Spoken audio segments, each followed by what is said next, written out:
That was a hell of a week number one in the NFL. Quite possibly one of the most unpredictable, topsy-turvy weeks that I've ever seen, let alone just for a week number one. Now, there's people coming out there saying like how bad my picks were. And some people coming to me saying, I got 13, 14 picks right. You did terrible this week. Get the fuck out of here. Get the fuck out of here if you're going to say you got 13, 14 picks right last week and you don't have them written down or in public somewhere before the games actually happened. There's no way you could tell me games like, oh yeah, I picked Miami to beat New England. I picked Minnesota to win in St. Louis. I picked any number of games. KC to get their doors blown off at home by Tennessee.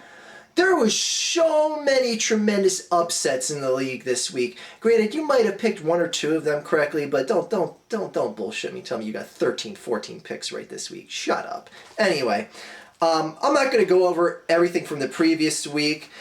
I'm just going to go over some bullet points as far as a week one review and then shoot right over to the week two predictions. And as always, my Eagles-Colts prediction will be, or my Eagles prediction I should say, my Eagles prediction is going to be in a separate video later on this weekend. And just a minor note, as a treat of all treats to you guys, I'm going to be doing a live show right here on this channel, the Monday Night Football game between the Philadelphia Eagles and the Indianapolis Colts. And I can tell you right now, I'm not too sure of who's going to win that game or who I think is going to win that game right now. So I'm going to have to think about this for a few more days. Anyway, so Monday night, I'm going to be doing a live show here, and feel free to swing by and check it out and watch me lose my mind live. Anyway, Green Bay as far as week one, I saw everything that I expected out of Seattle. I thought Green Bay was just going to at least show up to play. It's not so much that the Seattle D shut them down. It's just that Green Bay really did nothing. They didn't even try passing on Sherman. Just so many things. Like it's like they just came into the game really gutless. That kind of stunned me. I'm not surprised that Seattle won at home. You can't be surprised when that happens. But just that Green Bay looks so lifeless, that was terrible. Anyway, New Orleans losing to Atlanta in week number one. Big division matchup, and Atlanta wanted to come out of the gate strong. They did just that. Props to Atlanta for that. You know, Carr looked good in his debut for Oakland. Just I'm going through any other general little news and notes here. St. Louis, to get your doors blown off by Minnesota that bad. Now, I know your quarterback's injured and all, but you've had so many fucking draft picks to work with. So many top 10 draft picks on that team. And this is the product they have. It didn't even look like a competitive product. I know it's just week one and, you know, teams are still finding their way. But you should look like you have an ounce of competition in you. That looks terrible. St. Louis, the Rams looked fucking awful. Awful against a very mediocre Minnesota team. Or are they the real deal? Who knows? We'll find out. Buffalo winning in Chicago. Who the fuck saw that coming? Wow, Chicago that was one of the fringe teams I had in my mind saying like, they're going to be one of those teams that could potentially make the playoffs, but I had them just finishing out under the playoffs, and it's looked like they play like that to a soft team at home. You ain't going to make the playoffs. That surprised the fucking shit out of me. Kansas City getting their doors blown up by Tennessee at Kansas City. My God, another team that just looked like a lifeless effort. What is going on? Again, it's just week one. And then Dallas losing at home. Who the hell saw that coming? Everyone did! Except a few delusional Cowboys fans that thought they were actually going to beat the San Francisco 49ers. Here's a good comparison, because you can draw a comparison of this game to the Eagles-Jaguars game this week. If you look at the scores of the first half of both games, Nick Foles turned the ball over 3 times in the first half. Tony Romo turned the ball over 3 times in the first half. At the end of the first quarter, the score was 28-6, whatever it was. Not that any points Dallas had even mattered. 28 points were given up compared to 17 from the Jaguars. So that just goes to show you how fucking awful the defense is on Dallas. My God. Anyway, because at least the Eagles, the defense stepped up to stop them. But then again, San Francisco is a much more potent offense than the Jaguars as well, so that's an arguable point. But anyway, just thought that was interesting to note that there was the same number of turnovers in the first half of the Eagles game as there was the Dallas game, and the Dallas game was much more bigger of a blowout. But anyway, yeah, it's pretty much everything from week one. Thrilling game to end the week with the San Diego Arizona game, and the Giants lose, completing the trifecta of losers in the NFC East, minus the Eagles, which were the only team that won a game in the NFC East. On to week 2 predictions. Thursday night football, Pittsburgh at Baltimore. Now, I wish there was more talk about football this week and how exciting the week 1 matchups were and the upsets and the looking forward. But this fucking Ray Rice story has just monopolized all the talking on SportsCenter, NFL Network, Sports Talk Radio, and it just won't go away. And rightfully so. It's a pretty big story.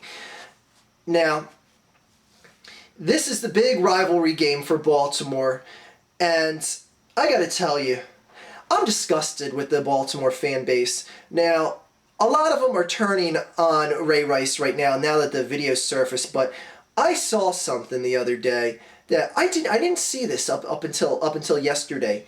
When Ray Rice came into training camp and they had their first public training camp session, all the Baltimore fans gave Ray Rice a standing ovation. Fuck you, Baltimore. Fuck you and fuck that team. I hope that team doesn't win a single fucking game this year.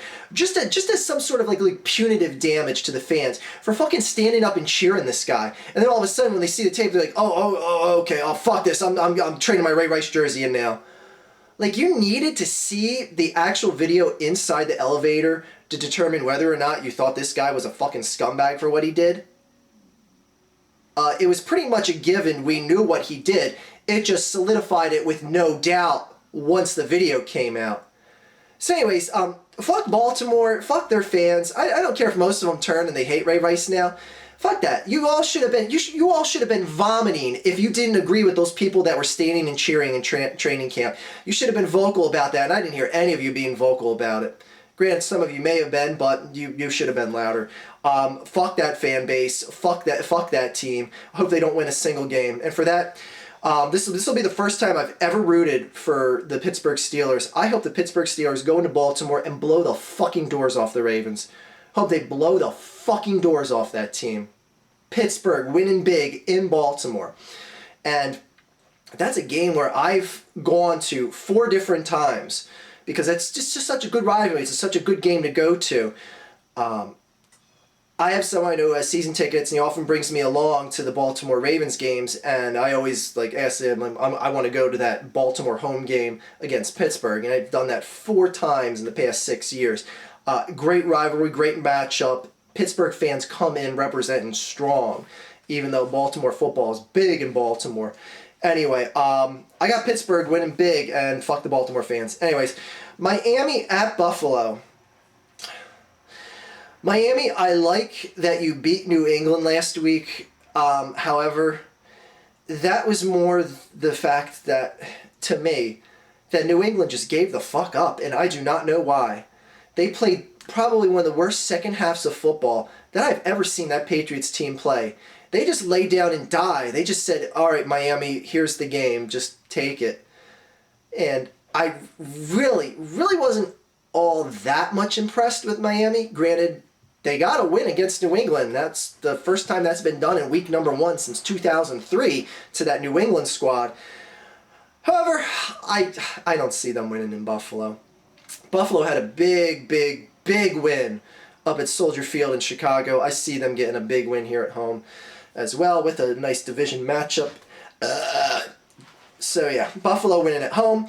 Jacksonville at Washington. Oh, what happened? What happened, HTTR? For those of you who don't know, that stands for Hail to the Redskins, and it's the collective group of them that call themselves the HTTR. What happened, Redskins? What happened? You got Deshaun. You got the big guy that's going to spread the field. You got an easy first week opponent, just like the Eagles did this first week. You got the Houston Texans. And you put up 6 points. Yeah,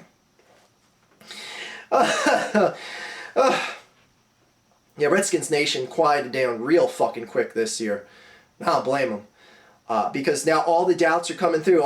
Everyone's still saying, man, I think we should give Cousins a chance. Man, it doesn't look like Deshaun is really that much of a factor already. But to that, I would just say, calm down. It's still just week 1. And with that said, I still see you winning at home. I picked the Deadskins to win at home against Jacksonville. Now, I think Jacksonville, from seeing them play last week, is a squad that people need to respect, because it wasn't an accident that they went up 17-0 in that game against the Eagles last week. That wasn't just a fluky, just like, every ball was fumbled in the end zone and they picked it up for a touchdown. No, they put together some solid playmaking. Those 2 rookie wide receivers looked good. The defense kept the pressure on the whole game. It's a really good, complete team. Is it a team that's going to win a Super Bowl in the near future? Probably not. But they can put on some competitive ball. But I still see Washington winning at home. Dallas, what I'm going to call now the NCAA Dallas Cowboys, because they play at a college football level at best, going to Tennessee to face the Titans, a team that just absolutely, utterly destroyed the Kansas City Chiefs at home last week. You have got to be kidding if you think Dallas stands a chance of going into Tennessee and beating this team right now. Tennessee is motivated. They beat a team that no one expected them to beat, let alone beat soundly. And that Dallas defense, bleh, oh my God. Anyway, keep buying your season tickets in Dallas, because that's all Jerry Jones really cares about. He's already got 3 trophies in his trophy case, so he doesn't give a shit.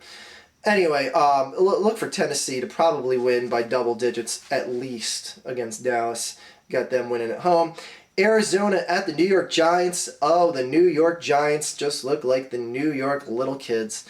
That Detroit team picked them a fucking part. Even going for a 2-point conversion with 4 minutes left, which I still don't understand why Detroit was doing that. I know it got it up to a 3-touchdown deficit for the Giants, but I was like, well, if you missed it, then the Giants could tie the game with 2 touchdowns and 2 extra points and a field goal, which doesn't make much sense to take the chance. But anyway, 4 minutes left. Anyway, look for the Giants to lose and lose big. That Arizona defense is a hell of a lot more ferocious. Maybe not so much on the front 4, but that secondary in Arizona and the linebacker core is much more ferocious than what they're going to see in Detroit. And that is what Eli struggled the most against. It wasn't necessarily pressure, even though Eli's fucking offensive line looked like complete shit. Oh my God, that Arizona front 4 and that Arizona secondary are going to get at least 3-4 more turnovers off of Eli. It's going to be sick. And they're going to lose in front of all those fans at MetLife Stadium. And it's going to bring a real tear to my eye. A tear of joy. New England at Minnesota.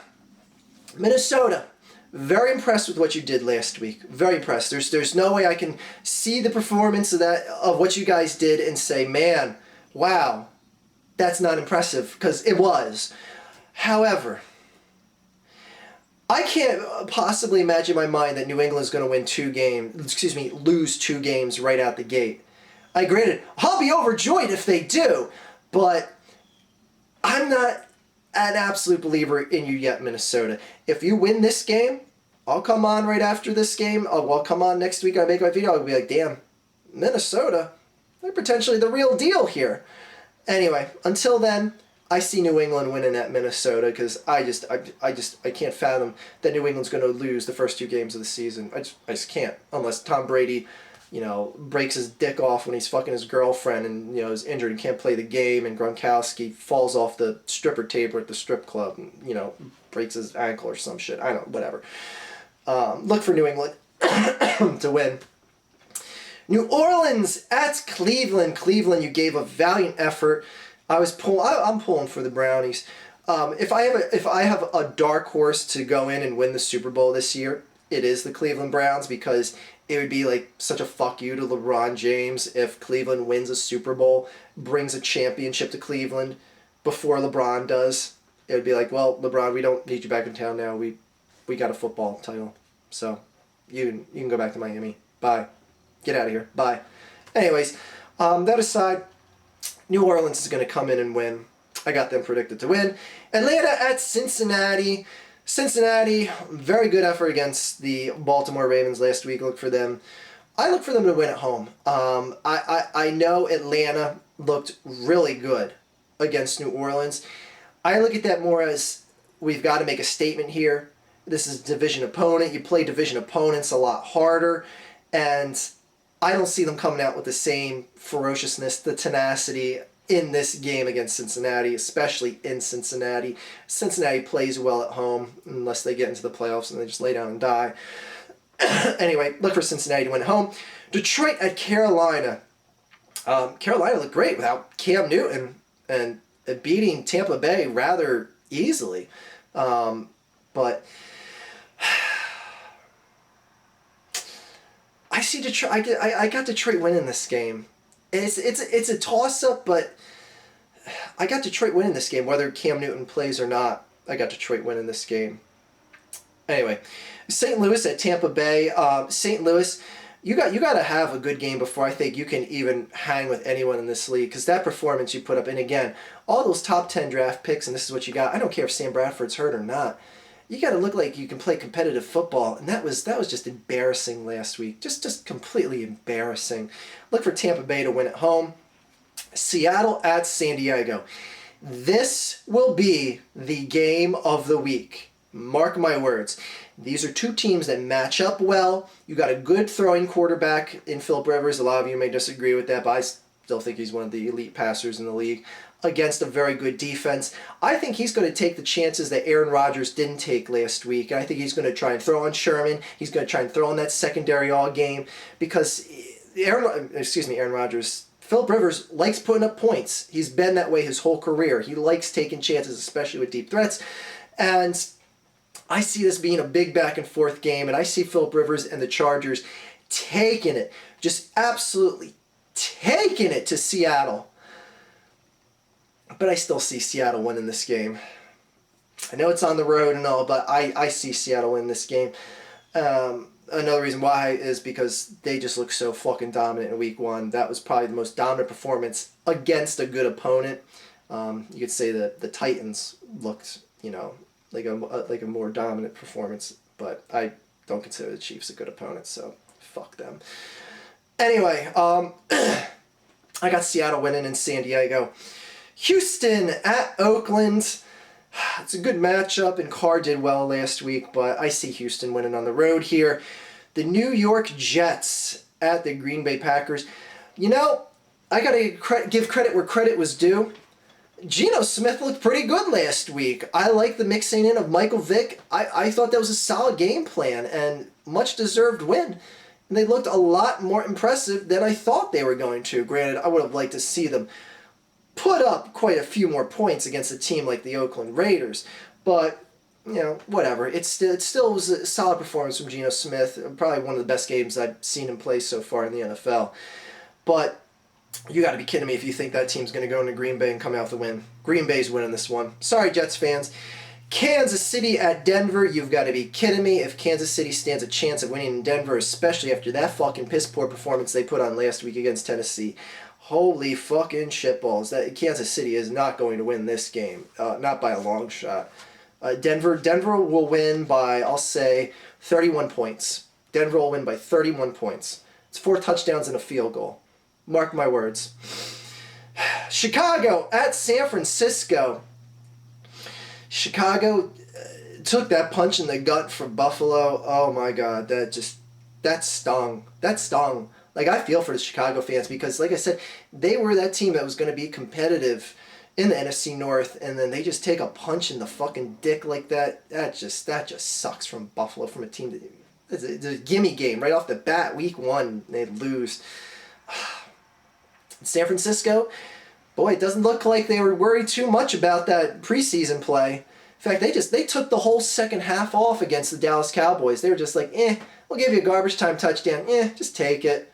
Just take it. Give the fans something to see that wasted their money to come down and see you play in Jerry World, which, by the way, was half 49ers fans from what it looked and sounded like on television. Way to rep your team, Dallas fans. Anyway, look for San Francisco to win this game at home. The debut of the new stadium and all that. Blah blah blah. Hip hip hooray!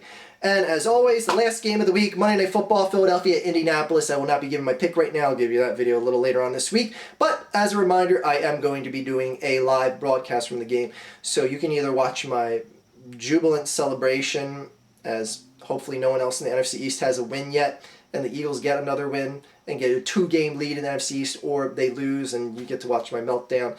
But it's what I think is going to be a good back and forth game, so hopefully it's entertaining to see. Both me and the game entertain you to ends of the earth. Anyway, week 1 is down, week 2 is coming up. Fucking just so fucking still excited about football. Still just... Anyway, I just wish Ray Rice wasn't the domination of talk this week, but hopefully once we get another week of playing and highlights and shit like that, this Ray Rice thing will just be completely fucking gone. Anyway, have a good day, everyone.